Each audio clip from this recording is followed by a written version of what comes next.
Olá, muito bom tê-lo aqui no nosso canal outra vez. Hoje nós falaremos sobre a parábola do filho pródigo ou do filho perdido, também em algumas traduções. Vamos ver quantas lições preciosas nós podemos extrair dessa parábola para as nossas vidas. Isso tenho certeza que vai nos impactar em vários aspectos. Então nos acompanhe até o final, que eu tenho certeza que será de muito bom proveito para todos nós.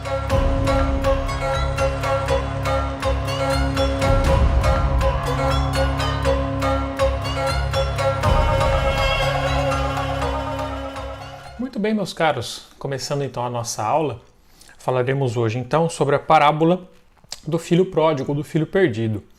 Eu pessoalmente prefiro chamar essa parábola de filho perdido, né, conforme diz a tradução NVI, até porque as parábolas não tinham exatamente títulos, né, os títulos foram acrescentados depois. Mas ela vem depois de uma sequência, olha só, aqui em Lucas capítulo 15, começando com a parábola da ovelha perdida, a parábola da moeda perdida, e a parábola do filho perdido. Então faz bastante sentido chamar essa parábola do filho perdido, até porque essas parábolas elas foram contadas, conforme a introdução aqui, ó. Eu vou ler para vocês Lucas capítulo 5, os primeiros versículos, só para entender o porquê essas parábolas foram contadas. Todos os publicanos e pecadores estavam se reunindo para ouvi-lo, mas os fariseus e os mestres da lei o criticavam. Esse homem recebe pecadores e come com eles. Parece assim um texto bem simples, mas esse é um texto muito interessante porque ele diz muito. Por quê? Os fariseus e os pecadores estavam criticando Jesus de receber pecadores e comer com eles. Ou seja, estavam criticando Jesus por ser uma pessoa receptiva, uma pessoa que recebe o pecador ou recebe aquelas pessoas de muitas vezes de péssima fama, mas Jesus era aquele que tinha os braços abertos para todos. E essas parábolas que Jesus conta, tanto da ovelha perdida, da moeda perdida, que estudaremos em outras lições, quanto do filho perdido, mostra algumas lições preciosas da importância de receber essas pessoas, ou que muitas vezes nós acabamos nós mesmos sendo essas pessoas que voltam depois de um certo tempo, perdidas também. Então, por isso que eu intitulei, a NVI intitulou, né, de parábola do filho perdido. Essa parábola especificamente, ela vai do versículo 1 desse mesmo capítulo 15, do versículo 11 até o versículo 32, que é o final do capítulo. Bom, antes de entrar versículo a versículo, para dar um estudo um pouco mais aprofundado, eu vou dar um spoiler aqui, eu vou dar uma geral sobre o que é essa parábola do filho perdido. Em resumo, um homem que tinha muitas posses, esse homem tinha esses dois filhos, e um dos filhos falou: pai, me dá minha parte aí que eu quero a minha parte da herança já. Beleza, o pai dividiu o terreno, pegou a parte dele. Depois de um tempo, esse cara, ele vendeu a parte dele e foi para uma terra muito longe. A gente vai ver no texto aqui que ele gastou de maneira muito ruim o seu dinheiro, gastou com mulheres, enfim. Gastou todo o seu dinheiro, foi trabalhar em serviços bastante insalubres, teve um arrependimento, se sentiu uma amargura imensa no seu coração, se sentiu bastante arrependido. Falou: puxa, até os empregados do meu pai comem melhor do que eu estou comendo aqui agora. E aí ele desejou voltar para o seu pai, pediu perdão, e o seu pai o recebeu de volta, e o outro filho ficou, de certa forma, enciumado. Em resumo, tá? Dando um spoiler assim bem geral, essa é a parábola. Assim, à primeira vista parece algumas coisas um pouco estranhas, algumas coisas parece que o filho que ficou tem certa razão, mas a gente vai ver no estudo dessa parábola, no estudo desses versículos, que tem muitas lições preciosas e muitos tapas na nossa cara, como as parábolas sempre são. Muito bem, estudaremos então a parábola do filho perdido. A parábola começa assim, no versículo 11. Jesus continuou: um homem tinha dois filhos. O mais novo disse a seu pai: pai, quero a minha parte na herança. Assim ele repartiu sua propriedade entre eles. Ou seja, até aqui nada assim de tão espetacular, embora, digamos assim, o filho fosse um pouquinho apressado, né? Porque geralmente uma herança é algo que passa de pai para filho depois da morte do pai, isso é comum até os dias de hoje. Mas ele quis aí fazer o seu usufruto da herança agora. Não, pai, eu quero a minha herança agora. Não sabemos os motivos que o fizeram isso, a ter essa decisão. Muito provavelmente é a cobiça, o desejo de querer gastar, enfim. Mas o fato é que ele tomou essa decisão e não cabe a nós um julgamento de por que ele tomou essa decisão. Essa decisão foi tomada. E o pai de fato fez isso. O pai repartiu entre eles. No versículo 13, aí é claro, né, tudo tem a sua consequência. Não muito tempo depois, o filho mais novo reuniu tudo o que tinha e foi para uma região distante, e lá desperdiçou os seus bens vivendo irresponsavelmente. Bom, isso é óbvio, né? Isso é uma lição que vale para todos nós em qualquer momento da vida. Quando você tem alguns recursos, por exemplo, você ganhou um 13º, você ganhou um bônus na sua empresa, ou recebeu mesmo uma parte de uma herança, e você vai e esbanja tudo que você tem, a gente sabe que não é de bom tom. A gente vê, por exemplo, muitas pessoas famosas que ganharam muitos dinheiros aí na sua vida produtiva, principalmente jogadores de futebol, né, que tem uma vida de trabalho um pouco mais curta, 35, 40 anos, já praticamente já não estão mais ganhando dinheiro com o futebol especificamente, e acabam no final da sua vida aí ficando bastante pobres de novo, né? Então a gente tem várias lições já sobre isso que a vida nos ensinou, e a parábola também ela vai por esse caminho. Então ele desperdiçou os seus bens aqui de vivendo de forma irresponsável no versículo 13. No 14, depois de ter gasto tudo, houve uma grande fome em toda aquela região e ele começou a passar necessidade. Mais do que óbvio, né? Quando você não tem um zelo, não tem um cuidado com aquilo que você tem, é óbvio que você vai acabar enfrentando algumas necessidades. E o versículo 15 continua então. Por isso foi empregar-se com um dos cidadãos daquela cidade, daquela região, que o mandou para o seu campo a fim de cuidar de porcos. Bom, digamos assim, você está ali passando fome, quando você está em condições de necessidade, você vai aceitar qualquer tipo de trabalho. Infelizmente, a realidade é muito dura nesse sentido. Né? Você vê uma pessoa passando necessidade e, infelizmente, essa pessoa aceita fazer qualquer tipo de trabalho. E é claro que, por outro lado, embora o versículo não fale muito disso aqui, existem também o lado dos exploradores. Né? O cara, bom, eu tenho minha plantação, minhas plantações, eu tenho as minhas crias, eu tenho a minha criação de porcos. Então eu tô vendo um cara aqui passando fome, eu vou dar qualquer miséria, qualquer merrequinha para ele cuidar. Então, muitas vezes tem um outro lado também de que aqueles que infelizmente não tiveram muita sorte na vida ou que tiveram infelizmente problemas financeiros na vida, acabam aí à mercê de muitos exploradores. Então esse homem foi aí cuidar dos porcos desse outro cidadão da região ali. E aqui que é uma parte assim bastante pesada, olha só o que diz o versículo 16. Ele desejava encher o estômago com as vagens de alforrabeira que os porcos comiam, mas ninguém lhe dava nada. Ele tinha fome, ele desejava comer até a lavagem. A gente sabe que porco é aquele bicho que come de tudo, né? Come restos de comida, enfim, lixo. Então o porco está ali comendo. E aquele homem, né, aquele filho que saiu de casa, ele desejava comer até a lavagem dos porcos e ninguém lhe dava. Então imagina qual era a situação de desespero dessa pessoa, né? Bom, aí a grande flexão da parábola ela entra aqui no versículo 17. Caindo em si, ele disse: quantos empregados de meu pai têm comida de sobra e eu aqui morrendo de fome? Eu me porei a caminho e voltarei para o meu pai e lhe direi: Pai, pequei contra o céu e contra ti. Não sou mais digno de ser chamado teu filho. Trata-me como um dos teus empregados. A seguir levantou-se e foi para o teu pai. Muita gente critica muito essa atitude, de fato foi uma atitude desprezível desse filho no começo aqui, mas há de se concordar que ter esse momento de abaixar a cabeça, né, usando aí um linguajar comum, botar o rabinho no meio das pernas e voltar para o pai, é uma atitude de bastante coragem. Muita gente acaba tendo uma vida um pouco torta e acaba tendo muita vergonha de voltar atrás e acaba infelizmente se enfiando nesse meio das drogas, da prostituição e morre por aí mesmo. Então devemos admitir que esse filho teve uma atitude corajosa em dado momento aqui da sua vida, no mais fundo do poço, né? Lembrando que a gente usa muito essa expressão fundo do poço, talvez até por origem do próprio Jeremias, que literalmente ficou no fundo do poço, mas no fundo do poço mesmo ele caiu em si e falou: quer saber? Estou errado, pequei contra os céus, pequei contra Deus, pequei contra a minha família, meu pai, eu vou voltar para casa. Então devemos admitir que essa foi uma atitude de muita coragem realmente desse filho pródigo.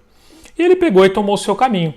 E eu acho importante a gente ressaltar um pouco dessas qualidades, porque é muito fácil, né, quando a gente ouve essa parábola como um todo, olha só que folgado, né, gastou tudo e agora quer voltar para o pai. Mas isso mostra algo interessante, olha só. No versículo 19,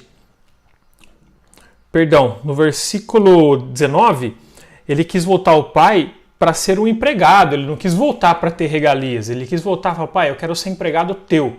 Os teus empregados têm um tratamento melhor do que os empregados de outras regiões, por exemplo. Então mostra que realmente o pai era um pai bondoso, era um pai que tratava bem os seus funcionários, os seus empregados.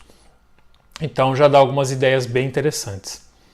Isso mostra também, né, muitas vezes a parábola do filho pródigo, ela é comparado, por exemplo, ao reino de Deus e a forma como Deus recebe as pessoas. Deus é um pai bondoso, Deus é um pai amoroso, que dá, infelizmente, né, infelizmente eu diria assim, por conta do seu livre-arbítrio, ele dá para as pessoas a liberdade de saírem, inclusive, da sua presença. Né? Muitas pessoas, talvez você que está ouvindo essa história hoje, você em algum momento você saiu da presença de Deus, e Deus é aquele pai bondoso, que não importa o quão fundo do poço você chegou, com o coração arrependido, com o coração entristecido, se você se voltar ao seu pai, se você se voltar a Deus, ele é aquele Deus que te recebe de volta. Isso é muito precioso. Eu não estou aqui julgando a vida, não sei o que você passou, não sei das suas dores, mas o fato é, independente do quão profundamente você tenha chegado nos seus erros, nos seus pecados, se você se arrepender, se você voltar a Deus, ele vai te receber de braços abertos. E essa é o que a segunda metade da parábola nos diz. Muito bem. Depois de cair em si, né, que no versículo 20, ele seguiu, levantou-se e foi para o seu pai. E olha só quantas coisas interessantes. Ainda na segunda metade do versículo 20. Estando ainda longe, seu pai o viu e, cheio de compaixão, correu para o seu filho e o abraçou e o beijou. Estando ainda longe, seu pai o viu. Eu fico imaginando, talvez muitas vezes, o olhar daquele pai que um dia perdeu o seu filho e aquele pai que já estava ali meio que esperando, aquele pai que estava olhando de longe e viu seu filho chegar. Você imagina quantas noites sem dormir esse pai passou, quanto tempo esse pai ficou ali esperando esse filho. E esse filho voltou. Então imagina a alegria no coração daquele velho homem. Então, seu pai, cheio de compaixão, correu para o seu filho, o abraçou e o beijou. Que coisa mais linda essa recepção. O pai não perguntou, filho, seu maldito, o que você fez com o meu dinheiro, com isso, com aquilo. A primeira reação dele foi, filho, você voltou, ele abraçou e o beijou. Primeira reação. Claro que talvez no percurso da vida vão ter muitas lições, vão ter muitos arrependimentos, muitas conversas, mas o momento agora era um momento de alegria. Ele estava recebendo aquele filho que tinha saído de casa. Bom, continuando aqui, né, no versículo 21, o filho lhe disse, pai, pequei contra o céu e contra ti. Não sou mais digno de ser chamado teu filho. Olha só que interessante, né? Ou alguns manuscritos até trazem, em vez dessa ideia de ser chamado de filho, trata-me como um empregado teu. Falou, pai, eu estou aqui arrependido, chateado por tudo que aconteceu, eu nem mereço mais ser chamado teu filho, me trata como um de seus empregados. É isso que eu lhe peço. Então, mostra que realmente o grau de amargura, o grau de arrependimento era muito grande ali do filho. Mas, olha só, aqui chama muito a atenção a atitude que o pai teve, aqui no versículo 22. Mas o pai disse a seus servos, depressa, tragam a melhor roupa e vistam nele. Coloquem um anel em seu dedo e calçado em seus pés. Tragam um novilho gordo e matem-no. Vamos fazer uma festa e alegrar-nos, pois este meu filho estava morto e voltou à vida.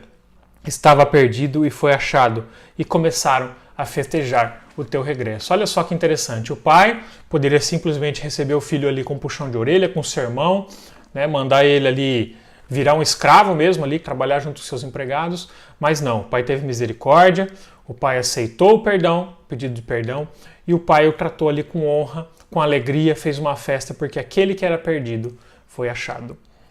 Bom, essa parábola poderia terminar por aqui, mas como essa parábola vem depois de uma sequência, né, lembrando lá na introdução que os fariseus e os mestres da lei estavam criticando Jesus por receber os pecadores, agora talvez venha esse pedacinho da parábola que vai diretamente atacar os mestres da lei e os fariseus, ou muitas vezes nós, que somos aqueles filhos enciumados que ficam com inveja daquele filho que se arrepende e que retorna.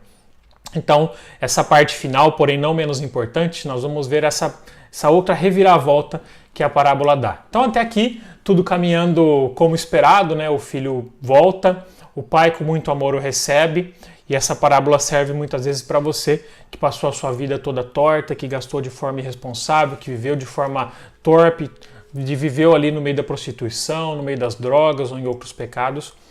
E Deus te diz nesse momento que há espaço na casa dele para sua volta. Volte-se para Deus e você será muito bem recebido se você se arrepender de coração. Não importa o quão profundo você tenha chegado no lamaçal, não importa quão fundo você esteja. E agora vem a parte da parábola que é aquele tapa na cara para quem fica, né? Olha só, enquanto isso, né, acontecendo toda essa festa, enquanto isso o filho mais velho estava no campo. Quando se aproximou da casa, ouviu a música e a dança. Então chamou um de seus servos e perguntou-lhe o que estava acontecendo. Este lhe respondeu: seu irmão voltou e seu pai matou o novilho gordo porque o recebeu de volta são e salvo. Bom, tem duas possíveis reações. Ele poderia ficar feliz porque seu irmão voltou para casa, né? E claro, tem muito chateado de certa forma porque, poxa vida, meu irmão gastou tudo que tinha, mas vamos receber ele de volta, né? Vamos tratar ele bem e vamos conversando aos poucos. Mas ele teve, infelizmente, a pior das reações. Versículo 28. O filho mais velho encheu-se de ira, não quis entrar. Então seu pai saiu e insistiu com ele. Mas ele respondeu ao seu pai: olha, todos esses anos tendo trabalhado como um escravo ao teu serviço e nunca desobedeci as tuas ordens.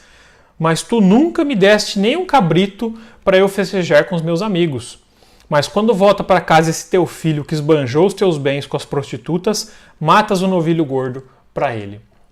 Talvez, meus caros, à primeira vista, com os nossos corações pecaminosos, a gente pode dar muita razão para esse filho mais velho. Falei, poxa, o pai nunca fez uma festa para mim, agora o filho aí que esbanjou tudo vem e volta e você mata o novilho e faz uma baita de uma festa. Mas a gente tem que entender a profundidade disso. Para um pai, ter um filho perdido que volta é um motivo de muita alegria. Porque esse filho estava morto, como o próprio pai vai dizer aqui no texto. Esse filho estava morto, ele voltou à vida. Ele voltou, isso é motivo de festa. E mesmo assim, né, com essa rancorosidade toda, o pai ainda insiste com esse filho mais velho. E ele diz assim, aqui no versículo 31, disse o pai: meu filho, você está sempre comigo, tudo o que tenho é seu, mas nós tínhamos que celebrar a volta desse teu irmão e alegrarmos-nos, porque ele estava morto e voltou à vida, estava perdido e foi achado. Então, nós encerramos aqui o nosso versículo. Olha só que coisa interessante, né? Deus, ele é um Deus que se preocupa tanto com o filho que vai embora, quanto o filho que fica. Muitas vezes, né, nós podemos usar várias ilustrações aqui nessa parábola. Talvez esses que ficam só aqueles ali que estão na igreja há tantos anos, né, frequentando ali os círculos cristãos há tantos anos.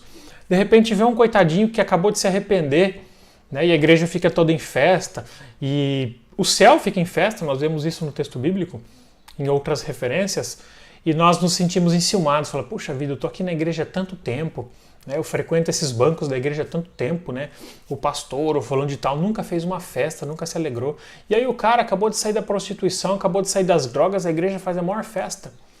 Então, isso nos mostra como é errado nós nos sentirmos enciumados nesse sentido. Nós que estamos aqui no círculo cristão somos privilegiados, né? Nós não passamos pelas dificuldades que o mundo trouxe para aquele que pecou, para aquele que se arrependeu depois. Mas nós não devemos jamais nos sentir enciumados por aquele irmãozinho mais novo que chega na igreja, por aquele irmão que vem de uma vida torpe. Muito pelo contrário, a parábola nos diz que o ideal é que nós façamos festa junto com o Pai, para cada alma que se arrepende. E esse versículo, claro, ele é um tapa na cara aqui dos fariseus, dos mestres da lei, porque eles questionaram Jesus. Como assim, Jesus? Você recebe essas pessoas, esses pecadores?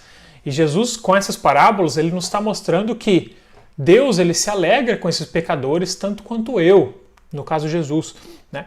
Então nós também, como cristãos, como conhecedores da palavra de Deus, nós devemos também nos alegrar a cada pecador que se arrepende. E essa talvez fica sendo uma das grandes lições dessa parábola do filho perdido. Espero, de certa forma, que tenha sido uma bênção para a sua vida, assim como foi uma bênção para mim preparar essa parábola. Antes de encerrar, eu gostaria de orar, então, para agradecer essa reflexão, para que Deus possa nos abençoar e abençoar a tua vida também. Oremos. Amado e bondoso Deus, obrigado, Pai, por esse ensinamento tão precioso da tua parábola do filho perdido, Pai.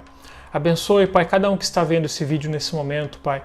Eu peço, Pai, com o coração aberto, Pai, que esses que estão ouvindo essa mensagem, não importa o quão profundamente estejam no pecado, estejam perdidos, longe de casa, Pai, no mundo das drogas muitas vezes, no mundo da prostituição, mas eu peço, Pai, com o coração bastante aberto, que o Senhor toque o coração dessas pessoas, toque o coração daqueles que estão afundados nesse caminho e que entendam, Pai, que o Senhor é o Senhor a quem recebe de braços abertos, sem ficar fazendo julgamentos, sem condenações, apenas esperando um arrependimento sincero, Pai. E que assim possamos ser nós também, aqueles que ficam, aqueles que não gastaram todo o dinheiro do Pai, conforme diz a parábola aqui, mas aqueles filhos que ficam, Pai, que possamos receber também de coração aberto essas pessoas, Pai. Obrigado por essa parábola impactante e profunda para as nossas vidas. É no nome de Jesus que nós oramos agradecidos. Amém. Que Deus o abençoe ricamente. Obrigado se isso foi de alguma forma impactante ao seu coração, essa palavra bíblica. Pedimos que você compartilhe esse vídeo com seus amigos e que tenhamos todos uma excelente semana. Que Deus o abençoe.